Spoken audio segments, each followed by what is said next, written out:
Hello everyone. Our next topic is pre-Mendelian ideas about inheritance.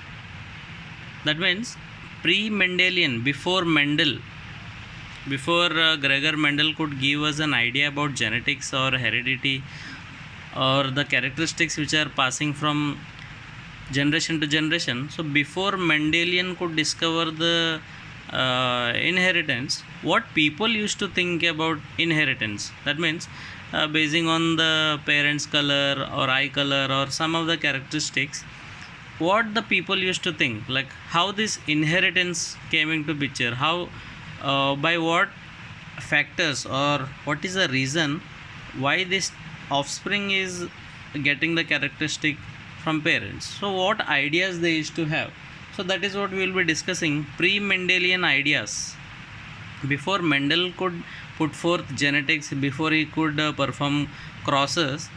So what people used to think about inheritance.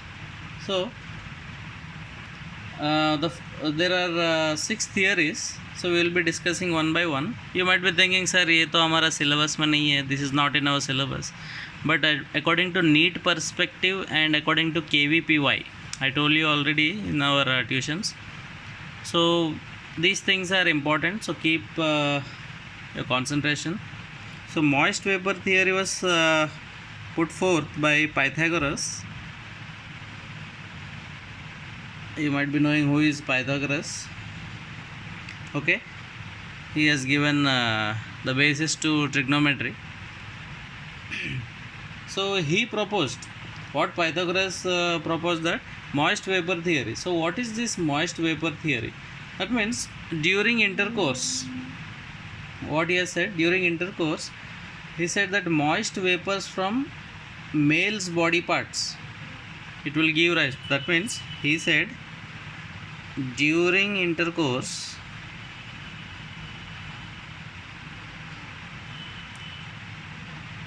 moist vapors from male's body parts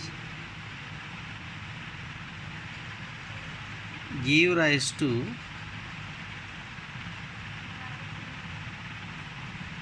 similar body in females, or females womb, we can say. So this is what Pythagoras thought. That means this is just a theory or a hypothesis which he put forth, why child is similar to the parents.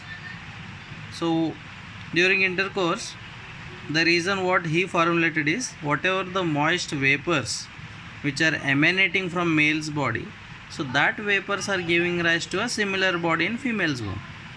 The second one is fluid theory. It was put forth by Aristotle.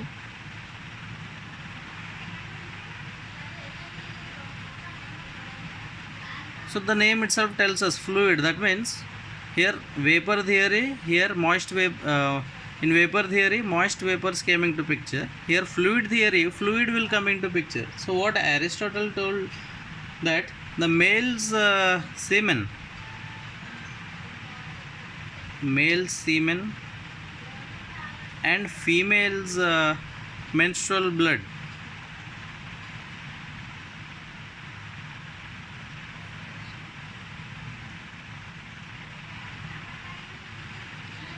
so the male's fluid and the female's fluid, so they combine together. So these two combine together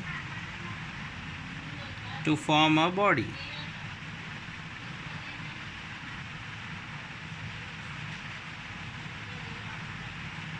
That means to form an offspring. So here when I am talking about body, that means I am talking about a new organism. So the male's fluid, semen, and the female's fluid combine to form a new organism. So that is what these people thought. Maybe this is the reason why the child is formed, and this is the reason why the characteristics are similar to the parents' characteristics. But we know what is the exact thing, so we will be going ahead.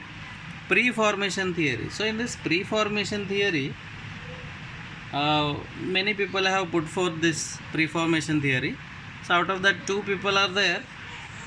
Hartsocker, one person is Hartsocker, and the other one is Dalampetus.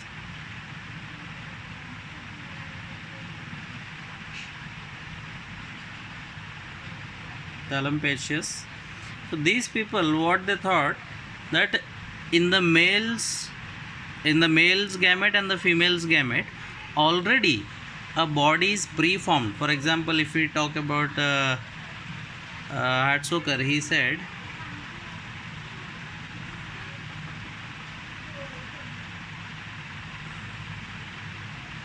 he said there is a body already formed inside the gametes. This was proposed by Hartsocker, and this is nothing but the baby which is already there inside the gametes, maybe male gametes we can talk about. And what Dalampetus, he also put forth his theory that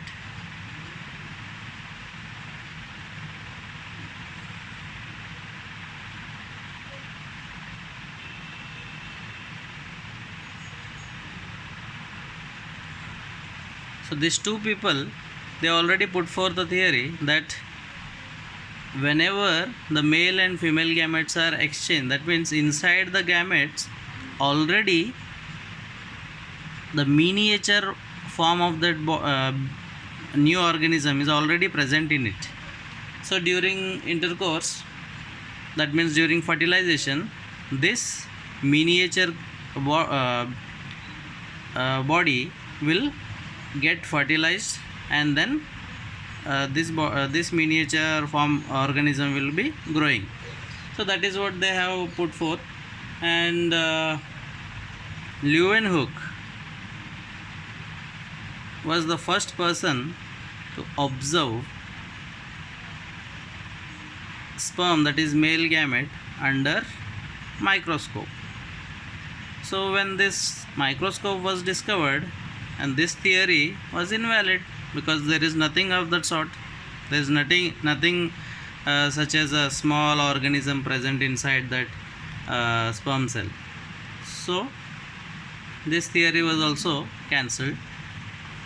That means this theory was said to be wrong. Next one, particulate theory. Particle. Okay, one more thing I want to mention. This miniature organism inside the gametes is termed as homunculus.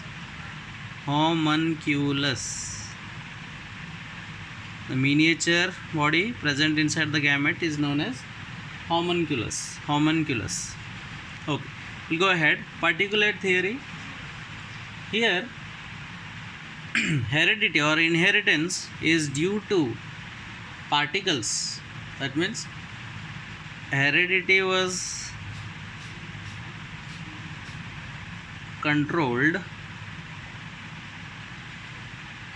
by very tiny particles or miniature particles.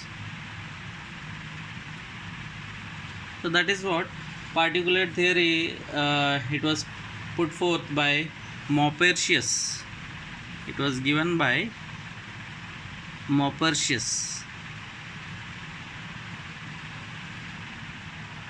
But he was not sure whether what he is saying is correct or not. He exactly do not know what are these tiny particles. So what he said is, these tiny particles came from reproductive organs, arise from reproductive organs.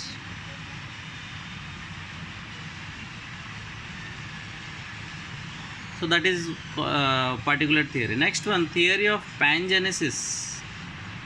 Theory of pangenesis. So Darwin put forth this theory. You might be knowing in evolution, Pangea, where all the land was together.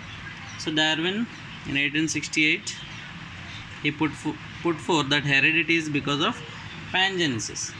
So pangenesis means what his theory states, that every cell